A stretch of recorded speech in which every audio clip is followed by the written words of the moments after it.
Se você decidir contratar um funcionário em tempo integral, abrirá oportunidades para aceitar trabalhos que, de outra forma, não conseguiria. Contudo, isso também significa arcar com salários, férias, licença médica, contribuições equivalentes ao INSS, seguro contra acidentes de trabalho, seguro-desemprego, seguro de responsabilidade adicional, entre outras despesas contínuas. Além disso, contratar funcionários pode acarretar custos adicionais significativos, como a aquisição de novas ferramentas ou até mesmo de outro veículo. Importante também é o tempo que você dedicará ao treinamento do funcionário, à sua apresentação aos clientes e à coordenação de seus horários. Seu tempo é um recurso valioso. Dedicá-lo ao treinamento significa não estar gerando receita, e isso representa um custo real. Ao somar todas essas despesas, fica evidente como os custos de um funcionário adicional podem rapidamente superar o incremento na receita. Antes de prosseguir com a contratação, é essencial realizar uma análise cuidadosa. Você precisa estar convencido de que seu negócio possui demanda suficiente para justificar os custos associados a um novo funcionário. Dedique um momento para listar as receitas adicionais esperadas e as despesas previstas. Após criar uma previsão de receitas e despesas, consulte seu contador para uma análise financeira detalhada. Não há uma regra exata sobre a quantidade de trabalho necessária para justificar um funcionário extra. O aumento nos negócios proporcionado pelo novo funcionário deve exceder o total dos custos diretos e o aumento nas despesas gerais relacionadas a essa contratação.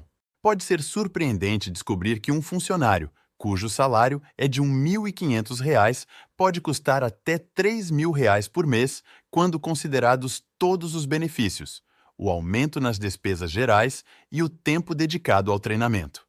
A questão crucial é se, com esse novo funcionário, você conseguirá realizar trabalhos adicionais que produzam uma receita superior a R$ 46.000 por ano, justificando o esforço.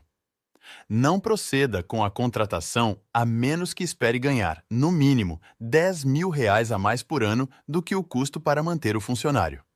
Ou seja, os negócios gerados por um funcionário adicional ganhando R$ 1.500 por mês devem ser de pelo menos mais de R$ 3.900 a mais nos seus faturamentos mensais. Os desafios e riscos associados a um novo funcionário são significativos e não valem a pena se o retorno financeiro for insuficiente. Ao se convencer de que possui trabalho contínuo o suficiente para sustentar um funcionário, considere como isso alterará a forma como você opera seu negócio. Contratar um funcionário é um compromisso de longo prazo. Embora um bom funcionário possa agregar valor ao seu negócio, é necessário investir tempo na seleção e treinamento da pessoa certa. Esse investimento em tempo desvia sua atenção de outras atividades produtivas. Você não deseja fazer esse investimento apenas para ver o funcionário partir em breve. Um funcionário adequado pode permanecer por anos, mas uma escolha errada ou uma contratação feita em um momento inadequado pode trazer dores de cabeça, afetar sua lucratividade e, eventualmente, levar a despesas e esforços significativos para resolver a situação. Contratar um funcionário, seja em tempo integral ou parcial, deve ser a última opção considerada na expansão do seu negócio. Alternativas como a partilha de trabalho ou a utilização de subcontratados muitas vezes representam escolhas melhores. Antes de decidir pela contratação de um funcionário em tempo integral, considere alternativas que podem ser mais adequadas ao seu negócio.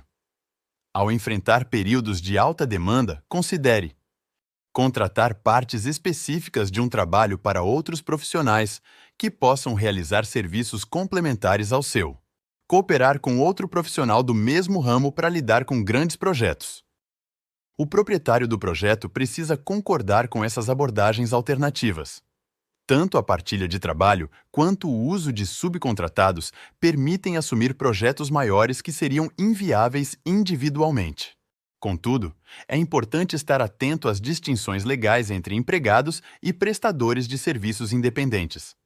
As definições de funcionário variam e não cumprir com essas definições pode implicar responsabilidades fiscais e trabalhistas adicionais. Vamos abordar algumas considerações para o MEI evitar vínculo empregatício ao contratar por empreitada.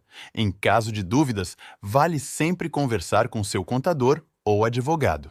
É fundamental formalizar a relação através de um contrato de prestação de serviços.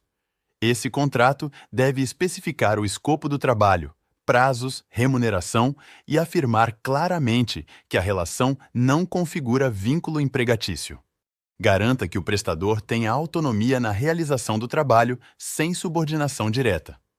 Isso significa não impor horários fixos, não exigir exclusividade e não determinar a forma como o trabalho deve ser executado, apenas o resultado esperado. O prestador de serviço deve emitir nota fiscal pelo trabalho realizado.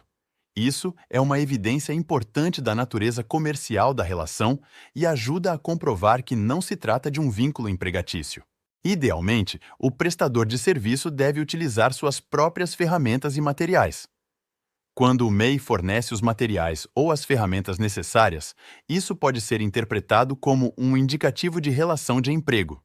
O pagamento deve ser realizado com base no projeto ou na tarefa concluída, e não como um salário fixo mensal. Evite pagamentos periódicos que possam ser interpretados como salário. Certifique-se de que o prestador de serviço não esteja incluído em benefícios corporativos destinados a empregados, como planos de saúde, transporte ou alimentação. Evite qualquer forma de controle de jornada que possa indicar subordinação, como registros de ponto ou exigências de cumprimento de horário. É claro que tanto você quanto o outro prestador devem respeitar o horário proposto pelo cliente. Mas em casos que o acesso à obra pode ser a qualquer momento, você não pode definir o horário de chegada ou saída do outro prestador, desde que o prazo para entrega não esteja sendo prejudicado.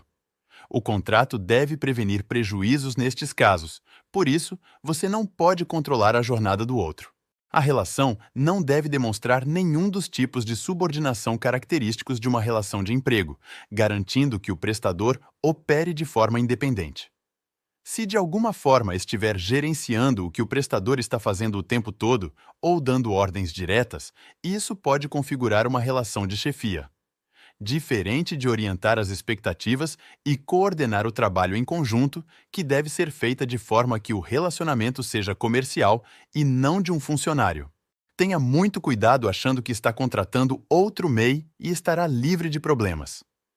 Durante o trabalho, as funções podem se misturar e facilmente dar brecha para que o seu contratado te acione na Justiça do Trabalho exigindo seus direitos por ter executado sua ajuda como seu funcionário.